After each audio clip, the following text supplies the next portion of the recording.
Broadcasting live from the Business RadioX studios in Atlanta, Georgia, it's time for Atlanta Business Radio, spotlighting the city's best businesses and the people who lead them. Lee Cantor here with Stone Payton, another episode of Atlanta Business Radio. And Stone, got a full house today. We certainly do. First up on Atlanta Business Radio, please join me in welcoming to the broadcast hotel profitability expert with hotel effectiveness, Mr. Del Ross. Good morning, sir. Good morning. Well, Del, before we get too far into things, tell us a little bit about hotel effectiveness. How are you serving folks? Hotel Effectiveness is an 11-year-old company that serves the hotel industry in North America. We address the largest line item for any hotel, the biggest expense, about half of their total cost, which is labor. And for every hotel in North America, this is the fastest growing line item as well. It's growing about 5 times faster than revenues, and now revenues are going down. So our software is used to eliminate all the waste that is inherent in most hotels' operating practices, and it enables smart scheduling that's tied to their demand. And we now serve over 4,000 hotels.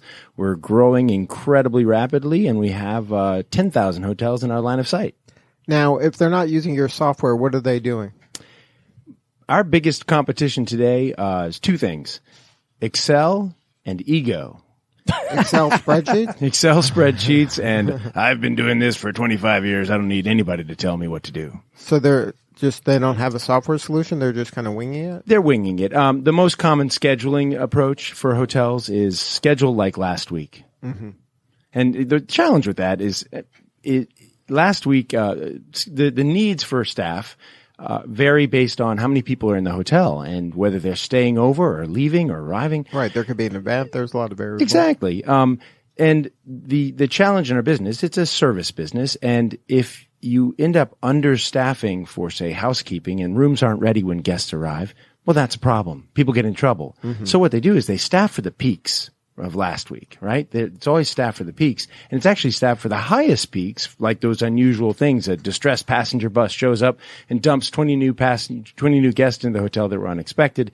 You end up staffing for that level, and you may not need them. You won't need them. You end up overstaffing by about 20% on average. So what we do is we link the actual staffing model, the schedule, to the forecasted demand, what's actually going to happen in the hotel. And we do that for every position in the hotel, and that eliminates a ton of waste.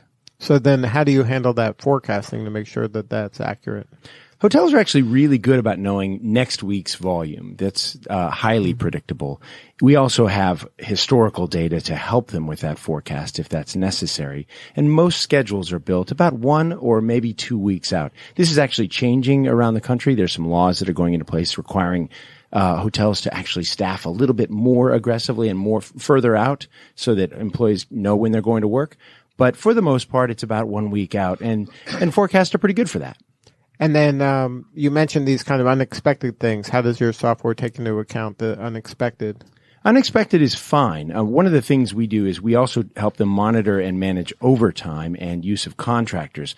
When something like that happens, like an unexpected spike happens, you call in people. That's normal, and that's perfectly fine. And those people, the hours incurred there, are tied to the revenues that are generated. So that's absolutely fine.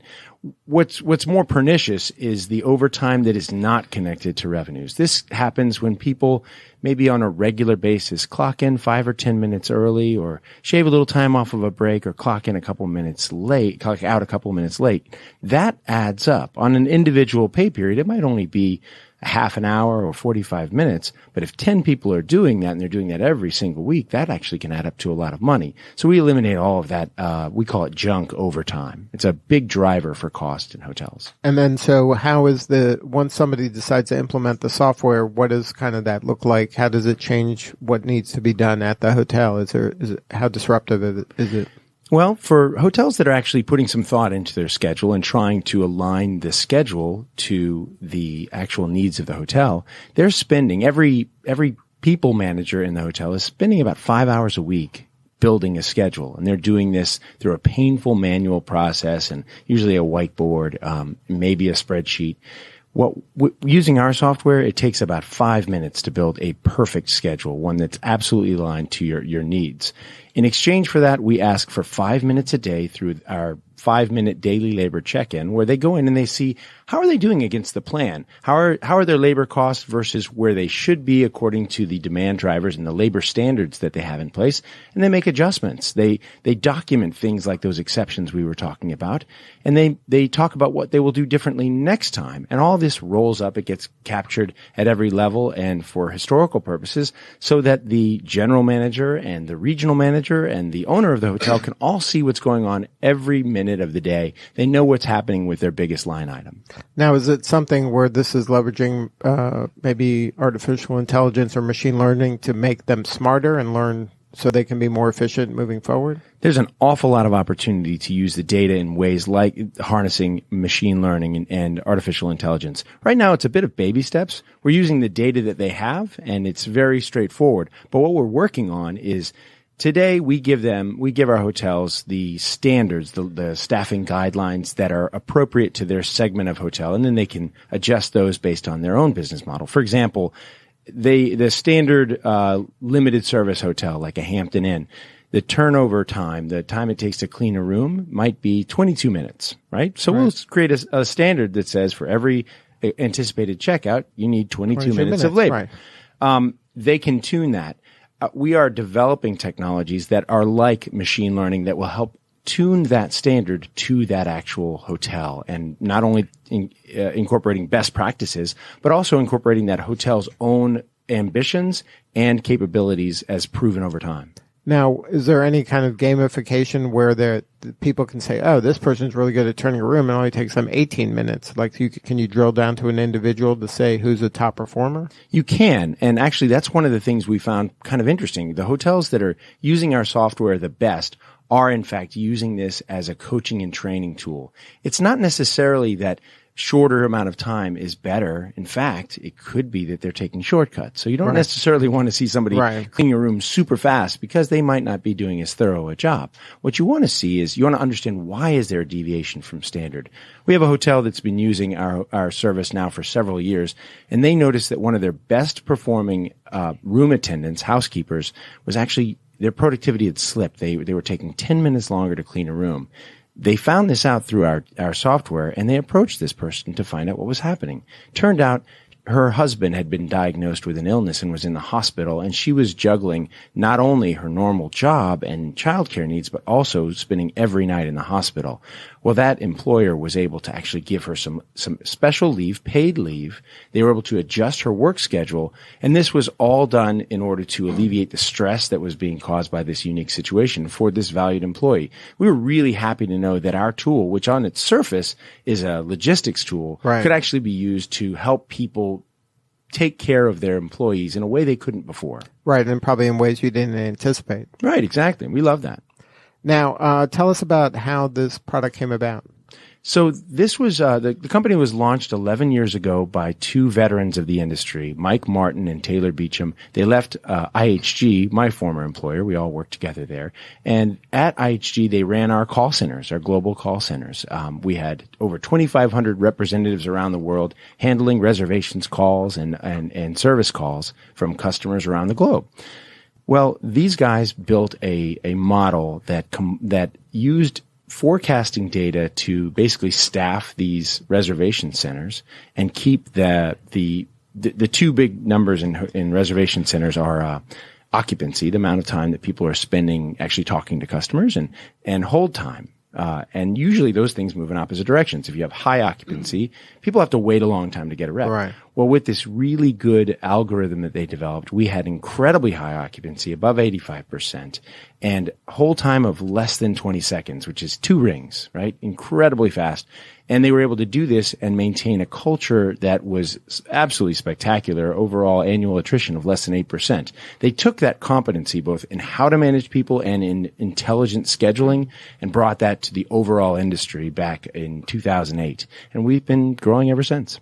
And then how do you forecast your growth? You said that you're in, 4,000 right now? Yes, we're in over 4,000 hotels. We've more than doubled our number of hotels in the past year. We intend to keep up that growth rate. As hotels see a lot of pressure on their margins right now because of the continued growth in distribution costs, the drop in occupancy, they have to turn to their expense line items, and labor is half of their expenses. Now, how what percent does this help them? How much money does this save them by implementing the software? A typical hotel should be able to lower their total labor costs by 5 to 15%. And that actually matters a lot. For a typical 120 room hotel, labor may represent $3 or $4 million of cost a year. So you can actually drop your costs by, say, $300,000-$400,000. That's cash right in the owner's pocket, right in the management company's pocket.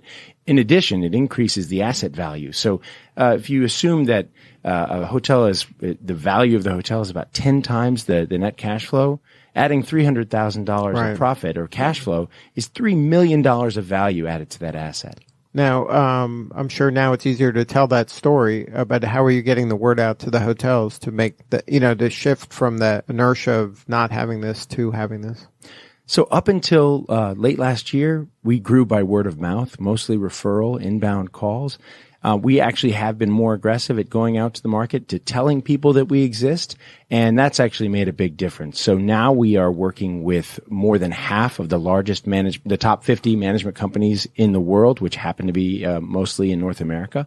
We exhibit at trade shows. We've initiated some very targeted advertising and marketing programs, and we've grown our growth capacity. So I was brought on as the Chief Revenue Officer responsible for growth at the end of 2018, and it's been good to be able to offer a product that actually works, that makes a big difference, and helps these entrepreneurial hotel owners achieve their ambitions.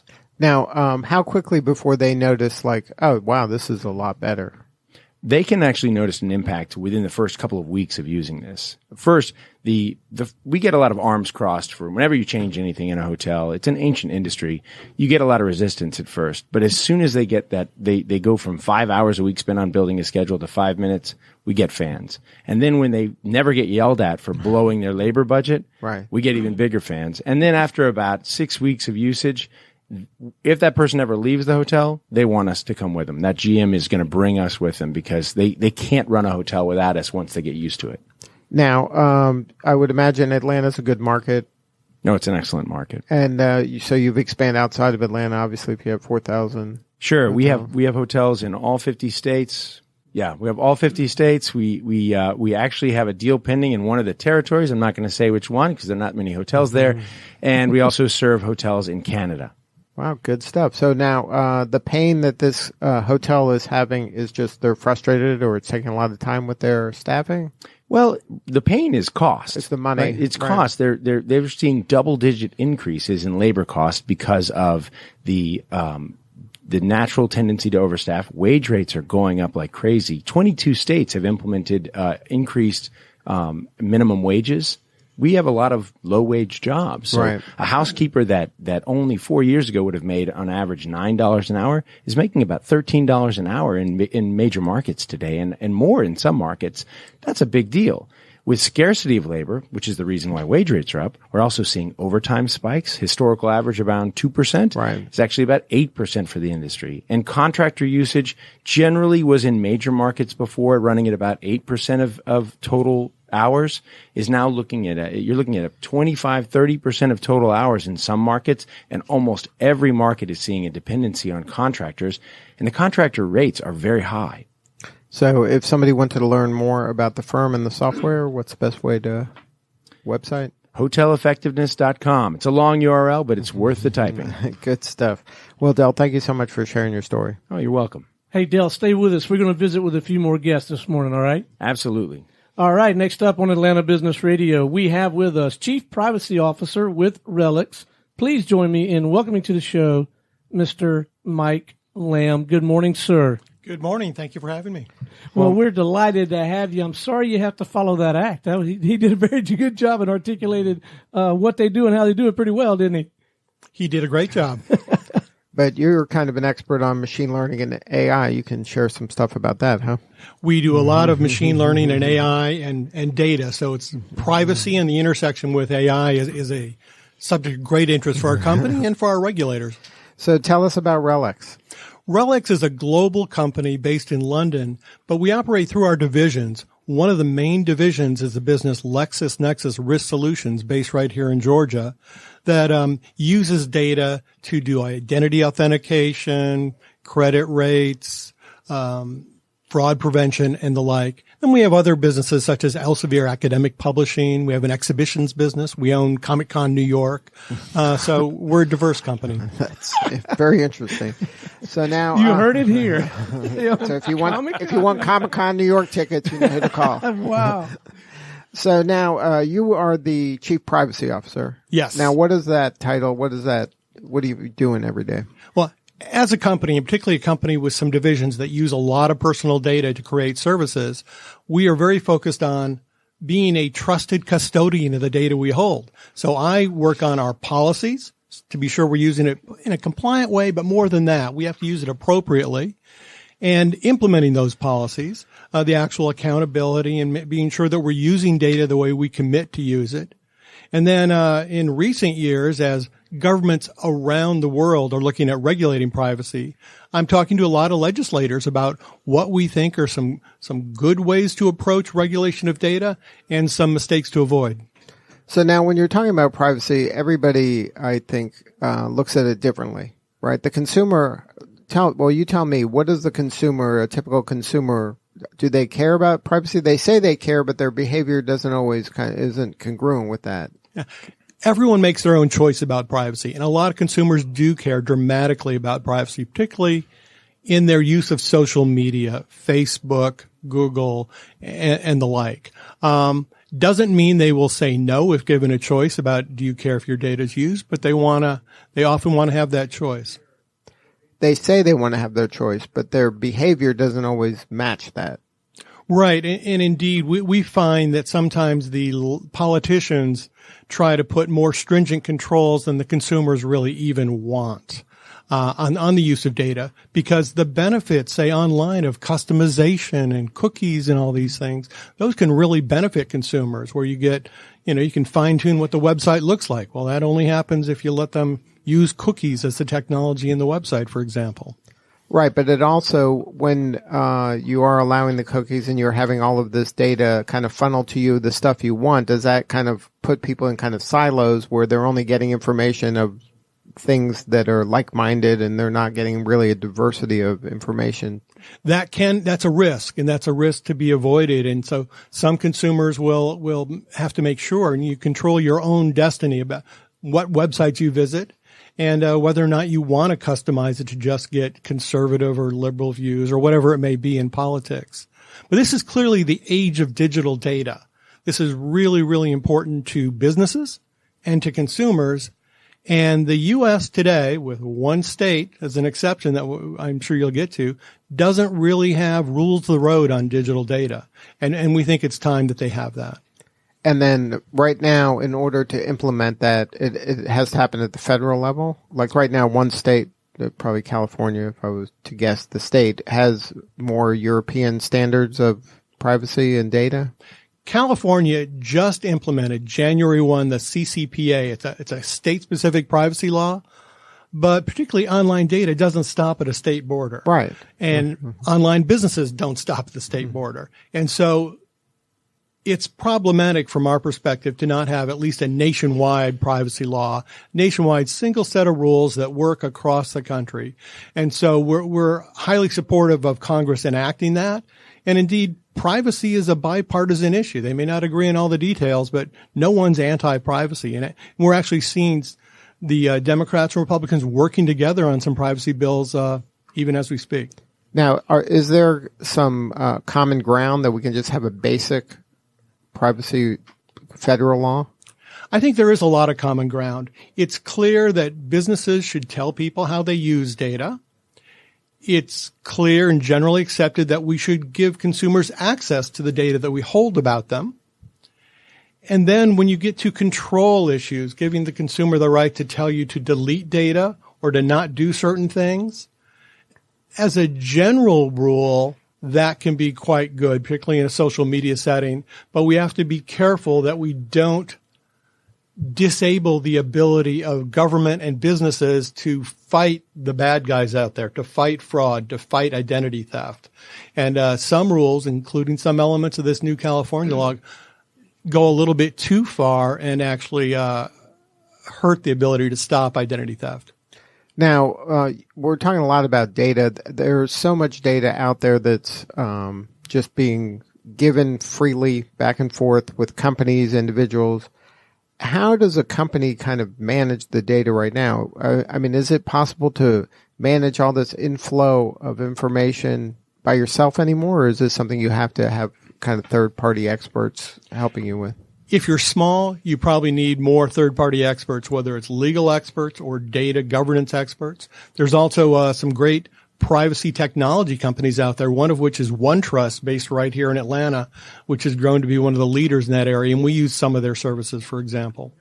And then, so like if you were a small to mid-sized business, what are some of the kind of low-hanging fruit that you can do to help deal with the privacy issues? You want to organize the data you hold so that you know what data you're collecting and you know how you're using it. If a law like the California law applies to you, you're going to have to know that because you're going to have to disclose it. And if somebody asks for a copy of their data, you're going to have to give it to them, California resident. Same's true in Europe, where they have what they call the GDPR, fairly robust set of privacy rules there. So understanding and carefully organizing the data that you hold is critical first step. Now, where do you see artificial intelligence coming into play? Artificial intelligence comes into play in a couple different ways. Our LexisNexis Risk Solutions business uses AI with data to help prevent identity theft, for example, and to do it because the bad guys have data and they have really good technology. And the only way to really compete against that and to resist it is to use technology and data itself to help the banks, to help the major online retailers and the like stop identity theft. Another area of great discussion among legislators with AI is if you're using AI with personal data to make important decisions about individuals, is that a problem? Is that a black box decision?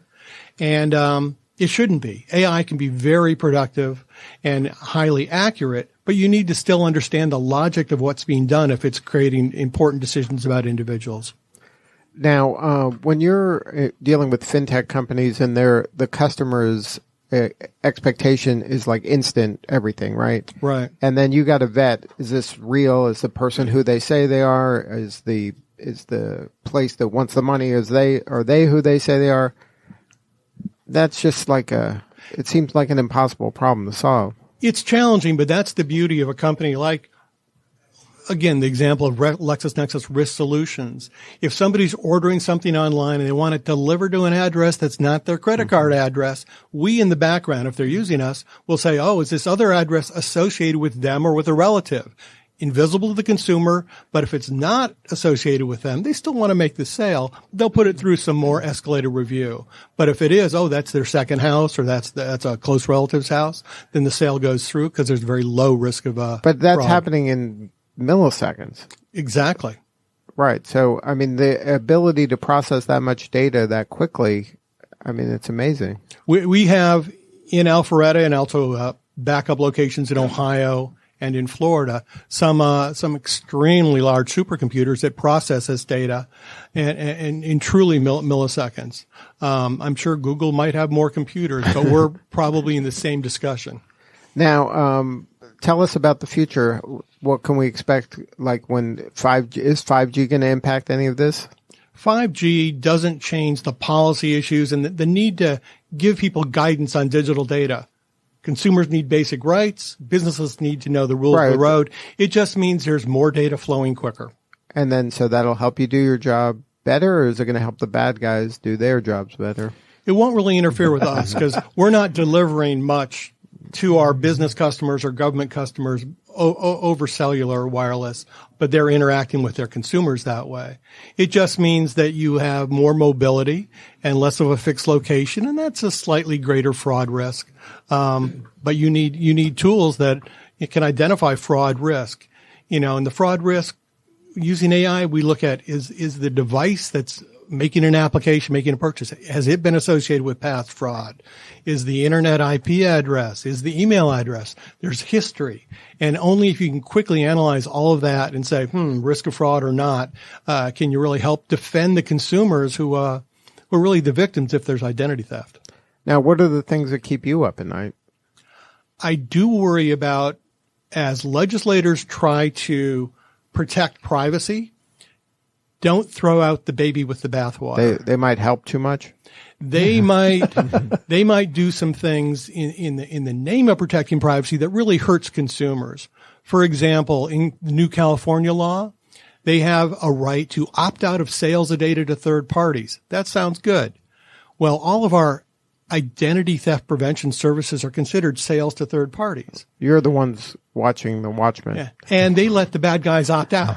Right. And that should not be the case. When we actually advocated, have a fraud exception or prevention of crime exception, and they go, oh, we're not going to do that. Another problem in California is they said, don't discriminate against somebody for exercising their privacy rights. Sounds good. But that constrains the ability of retailers to offer discounts to people who are in their shopping programs, their frequent shopper programs, like at the grocery store, because that's use of data. And if you want to give discounts, well. So you're discriminating against, you're helping your best clients. Exactly, but you're discriminating against those who don't give you data, and so there's some unintended consequences, right. And legislators need to be careful, and that's what keeps me up at night. That they'll do some things that aren't really needed. One other example, Europe, they regulate data that's in the newspaper. That's their approach. Even it's not private, it's public. It could be in the London Times. We don't need to regulate what's in mass media or government published records here, and there are some who advocate that we should just copy Europe, and we don't think that's necessarily good for a solution in the United States. Now, what are you the most optimistic about? I am optimistic that there will be a bipartisan nationwide privacy law. Hopefully this year, if not, maybe next year after the election. I know Congress is very busy. But what we don't want is we have a California law now. Well, you can't have 50 laws. Well, we have 5 or 10 states looking seriously at new laws right now, and even 1 or 2 laws is too many. Businesses spent $55 billion complying with the California law, and that estimate comes from the California Attorney General. That's $5,000 for every family of 4 in California just to comply. We don't want that repeated 10 times, 20 times. It's not a good use of capital, and it doesn't really protect consumers. So now, how does RELX go to market? How do you get your customers? We're largely a B2B business. So LexisNexis Risk Solutions goes to market. We serve either government, we help with law enforcement, or we serve corporate anti-fraud or corporate transactional businesses. Elsevier is academic publishing. We're serving the academic community, publishing scientific journals and the like. So we're a B2B business, but we're using data about individuals in some of those services. So the consumer privacy laws are still very important to us. And if somebody wanted to learn more? Go to relx.com and you'll read about all of our divisions, or go to lexisnexisrisk.com if you want to hear more about the division that's based right here in Georgia. And then there's a lot of white papers and things like that about privacy and data. Absolutely. And there's a lot of discussion. What you don't want is a privacy law that results in a lot of lawyers suing and getting multi-million-dollar paydays for lawyers and things that don't really help consumers. So there's a lot of back and forth as these laws get fine-tuned right now. And especially you're dealing with experts that are trying to help lay politicians make kind of big rules that are affecting everybody. That sounds like trouble. Yeah, and you get a lot of politics involved too. Again, the trial lawyers want to be able to sue everybody. People who use data, Silicon Valley wants complete freedom to use data. Right. And that's, the solution somewhere in the middle. Good stuff. Well, thank you so much. It's important work you're doing. Thank you. Well, thank you. And appreciate the insight on the unintended consequences. I think we probably suffer that type of thing in a lot of different domains, and perhaps in this one more than any other. So keep up the good work and the good fight, man. Thank you. Hey, stay with us. We're going to visit with one more guest, okay? All right, next up on Atlanta Business Radio. Lee, you ready for the headliner, buddy? I am. He's been waiting there patiently. He's been taking copious notes. I saw him nod his head a lot, particularly in that last interview, so he may have some insight and perspective on some of those topics as well. But we have with us the Grand Poobah, the chief executive officer with Brightwell. Please join me in welcoming to the show, Mr. Mike Gaburo. How are you, man? Good, Stone. Thanks, and thanks, Lee, for having me. Well, tell us about Brightwell. How are you serving folks? So probably the easiest way to think about Brightwell and what we do would be to put yourself in the shoes of, let's just say you're a 28-year-old man and you live in Jakarta, Indonesia. You're one of maybe 10 kids and you're hardworking, you're well educated, but it's hard to find work to support your family and the family that maybe you're planning on having there in Indonesia. And so you make a decision to go abroad. You make a decision to go to work in a hotel, maybe one that Dell supports, or in a healthcare facility, or on a cruise ship. And you sign up basically for open-ended travel away from home, 6, 9, 12 months at a time, in return for, relatively speaking, great money. So you've made a kind of a bargain to really increase your standard of living, but you've made a big sacrifice in terms of being away from loved ones, being a stranger in a new country. What Brightwell does, because there are about 165 million people that fit that exact bill, according to the UN, Brightwell is the banking tool that person, that Indonesian man, and 300,000 other people use to really control their financial lives and to kind of make good on that big bet that they're taking by being able to control and send money home and spend and really live their life in a way that they want to in a place that's not their home country. So now, for Brightwell, are you the solution for the cruise ship, or are you the solution for the individual? So really, everything we do starts and ends with the consumer. The consumer has to pick us. But we also have relationships with the cruise line or the hotel company or the business, because there's a whole simplification of their global payroll that we facilitate. But really, we spend a lot more time and energy thinking about how to be useful to that end user to get them to want to pick Brightwell to be their really their digital bank. So now, if they're not choosing Brightwell, who are they choosing? Are they they're using PayPal? Like, how are they getting money? So let's take that Indonesian that I talked about to open the show, and let's say he's working on Princess Cruise Lines, right? And he is he's a steward. He gets paid every month and has lots of choices about how to get that money back home to Jakarta. He can go to the ATM in cash and put it in his pocket and save it in his cabin until he goes home. What percent are doing that? I would say maybe a third are doing that, based on either habit or, lack of trust of anything digital. Right. They feel in control of that. They hold the money in their hand. It's, when you've got a pocket full of cash, what could go wrong? Exactly. But to answer your question, there's the cash user, and there are any number of digital tools out there, places like Remitly or TransferWise or WorldRemit, or even Western Union or MoneyGram that would allow that our Indonesian user to get his money back home. And so that's is Brightwell for that person that wants to send it back home, not the person that just wants to travel the world? And so if we have, let's just say right now we've got 300,000 Brightwell account holders. The vast majority of those people really do live to support their life back home. There's a subset of people that do, as you said, Lee, take a job to go and be away and to see the world. But the predominant use case for Brightwell for our users is either to save money, I should say, and or to send it home. And then, so obviously this is in the fintech industry. How did it get started?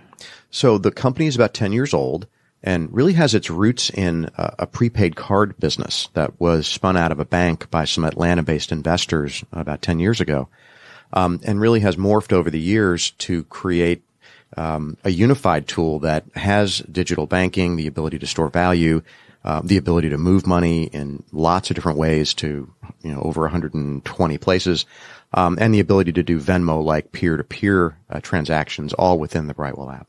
And then so Brightwell consumers can share funds internally through a Venmo-like experience? Exactly, because it's people know each other. So, and Del, maybe you see this in the hotels. You have a lot of friends, family that will come to work at the same place. Or back to our Indonesian crew member on Princess. He has lots of friends, family members, perhaps working with him on Princess or perhaps on other ships. And so we make it like Venmo, free and seamless to move money within the network.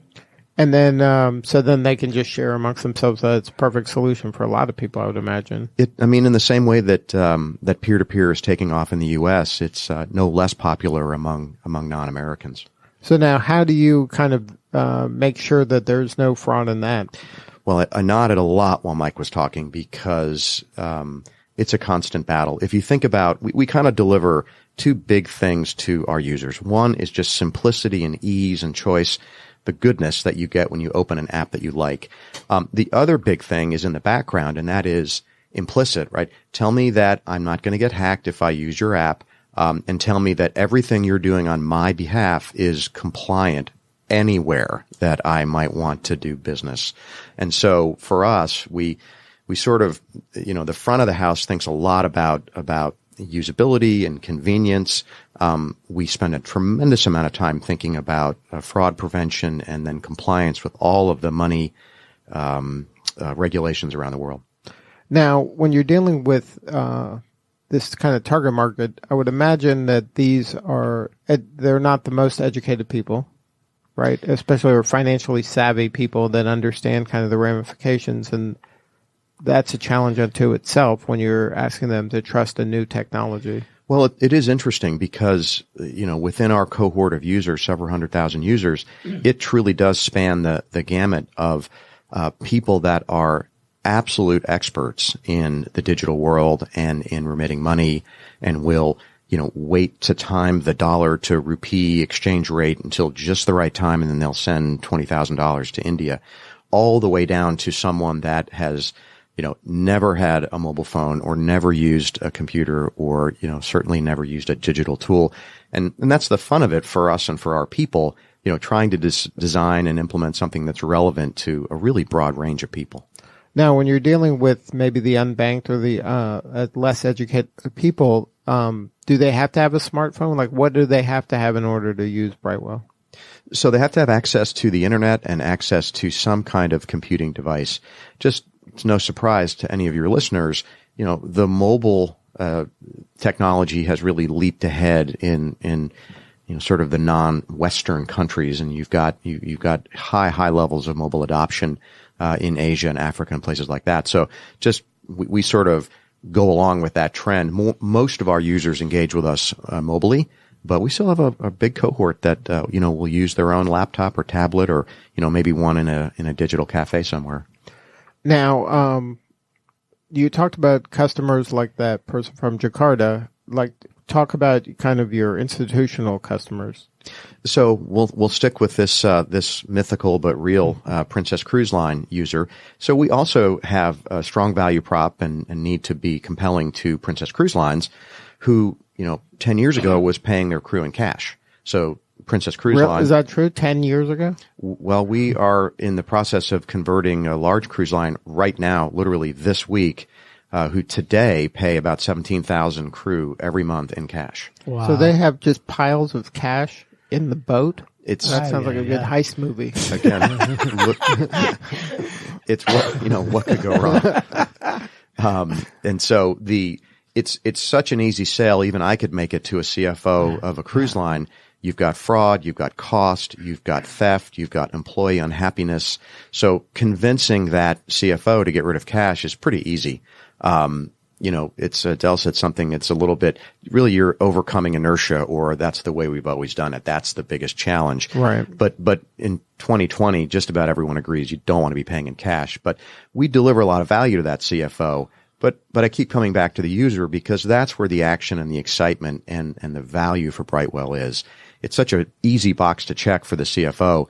The fun part is creating something compelling and engaging for the user. So when you are focusing on the user, you're hoping that the user is going to demand this from whoever they work for? Exactly. And so it'll kind of drive it from the bottom up? as we look ahead to kind of the next, I'll call it Brightwell 3.0, it's really about taking the platform and making it truly that bottom-up consumer-led platform. Because right now, in order to use Brightwell, your employer has to agree that yes, we'll engage with Brightwell. But there's no necessary reason for that. And so our vision for the next 5 years is taking this platform and being able to deliver it to all 160 million people out there that need it. And then from that, then it'll kind of force the hand of all these institutions as they say they have to do this because their workers want it or their customers want it. I think that, again, back to what Del was saying, there's a general recognition that labor is scarce and quality labor is even scarcer. And so we've seen our corporate customers start to look at our tool as something that is builds employee welfare and engagement. And so I think that if we walk into the treasurer, let's just say of Marriott, and say, well, you've got 25,000 of your users who have opted into this. Why not make it something that is part of your global payroll process? So I think if we're able to solve and be compelling and engaging for that end user, that Jakarta crew member, we'll be okay with their CFO.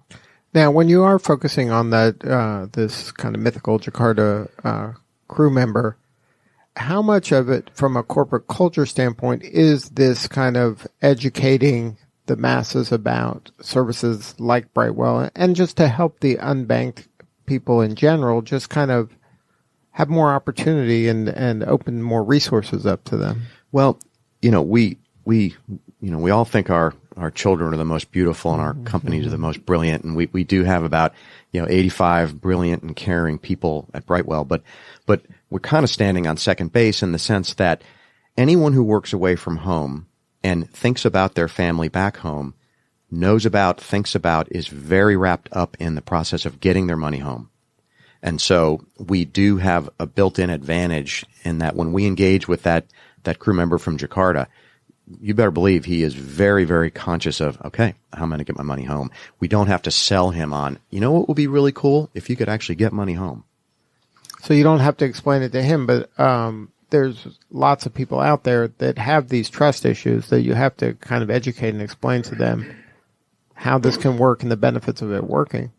We get a ton of benefit from the, I'll call it the cohort or the tribal or the peer-to-peer nature of our user base.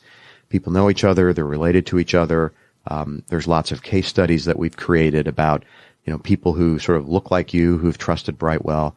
I'm not dismissing your point at all. It's a big deal for us, but everyone knows everyone else. There's probably 3 degrees of separation, not 6. And we take a lot of advantage of that, and it really helps us. Now, talk about the kind of the fintech community here in Atlanta. Are you still based here? You originated here in Atlanta? We are here, not in Alpharetta. Like to be. No, we're down in the Vinings area, and we love it here. We were best place to work in Atlanta last year, and we're hopeful to get it again this year. And I think the reason that we've been successful and been able to get the right people to come and to stay is it's so immediately obvious the value of what we're doing, that larger why. Because everyone has traveled, everyone has been the foreigner, even if it's just as a tourist. And we can all relate to wanting to do things and do right by our families. And we can all relate to how frustrating it can be to be a stranger in a place.